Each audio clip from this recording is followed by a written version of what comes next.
Hey YouTube, David Staples back with another video. Today I want to show you why we use encryption, and I'm going to show you an example of this using a website currently out there that's accepting credit cards. So stay tuned, let's talk about it right now.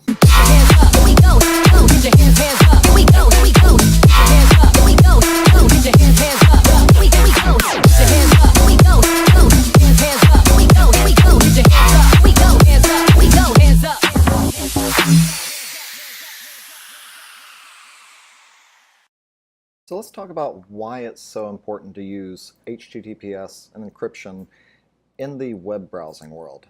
We know that a lot of the information that we send back and forth is kind of private, it's confidential. When you go to your bank's website, when you go to perhaps Facebook, when you use your email.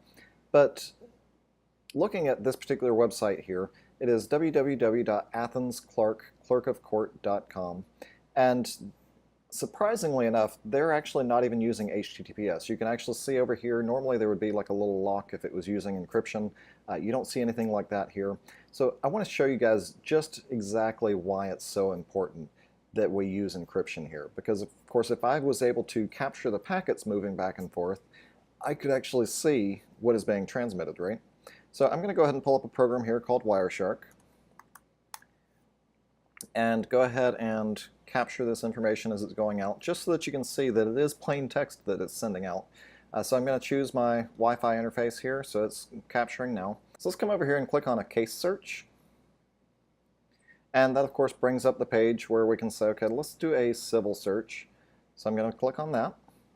And now of course it asks for party name. So I'll just come in and just put in Smith just as a random example, and we'll tell it to search. And we can see that it comes up with all sorts of different cases here for Smith. And of course, it doesn't really matter for our purposes here, but if I wanted to, say, purchase one of these documents, I can click on this plus sign, come over here under Proceedings and Events, and say View. So theoretically, it should bring up the page of the document here, which of course I can just click on to see here. But if I wanted to actually purchase this document, maybe one that is an authorized copy, I suppose, we can say, let's go ahead and add the document to our cart, and click on OK.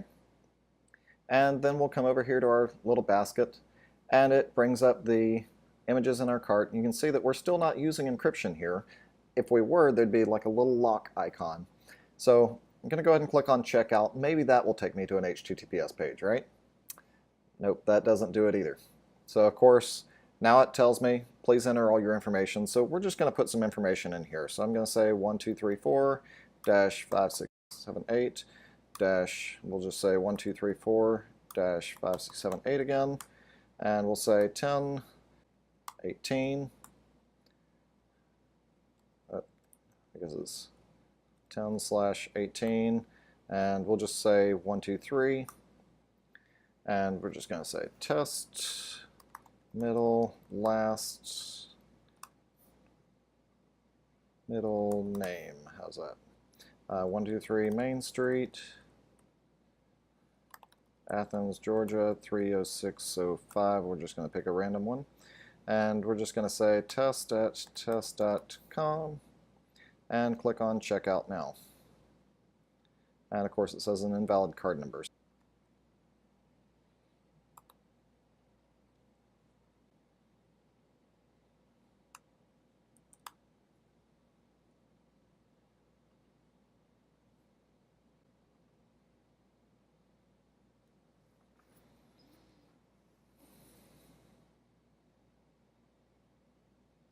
And as you can see, it has processed the payment. So let's go ahead and stop our Wireshark capture. And we're just going to go ahead and take a look at the results here. So I know that I basically want to look at just the things coming from that particular website, right? So if I come over here and open up a terminal, I can say, let's ping Athens clerkofcourt.com.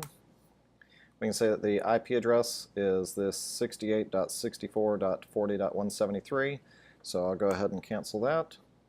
And so let's just display a filter here. So let's say wherever the ip.dst is equal to that IP address, I want to see all those packets.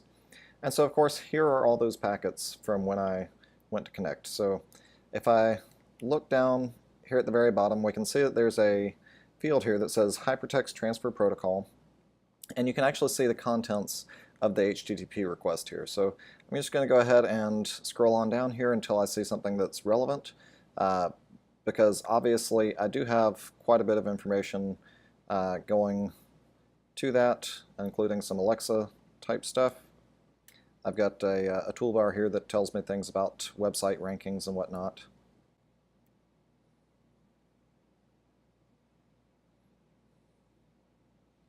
Okay, so it looks like we found one here where we have sent some information. So here's where we actually searched for Smith.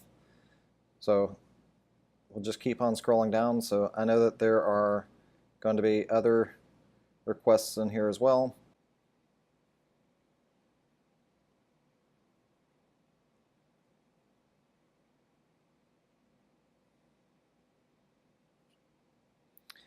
Okay, so now I've found the record. So let's take a look at what we've got here. So again, this was an HTTP post here. So we've got the post to webcasesearch/checkout.aspx.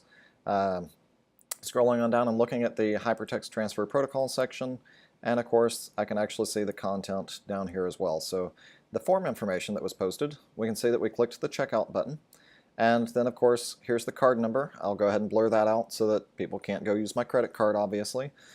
This is just a PayPal card that just only has a really small balance in it, so I'm not real worried about it, but definitely don't want to have that available to people.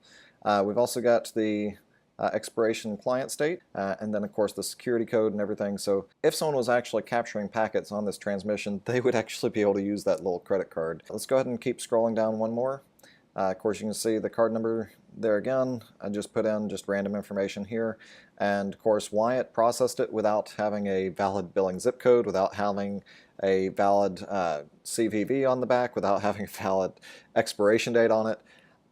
Yeah, we're going to have to perhaps let Athens-Clarke County know that they need to fix a few things, right?